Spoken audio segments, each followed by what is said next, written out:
Scuola in presenza subito! Scuola in presenza subito! Scuola in presenza subito! Siamo qui sotto la prefettura proprio perché oggi viene emanato il nuovo DCPM e il rappresentante del governo nel territorio è proprio la prefettura, quindi siamo proprio qui a ricordare a Draghi quello che del resto il TAR del Lazio ha detto, cioè che la scuola in DAD non può essere modalità educativa e che non ci sono nessun dato scientifico che giustifichi la chiusura della scuola. La scuola è un ambiente sicuro, i ragazzi sono sempre molto responsabili, dai più piccoli ai più grandi, loro sono stati responsabili nei nostri confronti, ma noi che responsabilità abbiamo nei loro confronti e nei confronti del loro futuro? Il gruppo dei genitori No Dad continuerà a manifestare al mattino sotto la prefettura fino a sabato, una mobilitazione nazionale che a Vicenza aveva esordito 2 domeniche fa.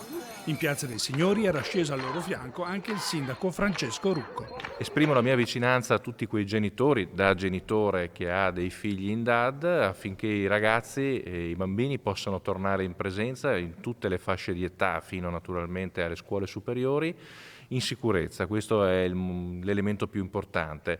Quasi sicuramente riprenderanno fino alle scuole elementari, fino alla prima media, l'auspicio è che si possa arrivare anche alle fasce di maggiore età, anche perché Vicenza da questo punto di vista è già ben organizzata rispetto al trasporto pubblico locale, l'auspicio è che si possa terminare questo anno scolastico all'interno delle proprie classi con i propri compagni.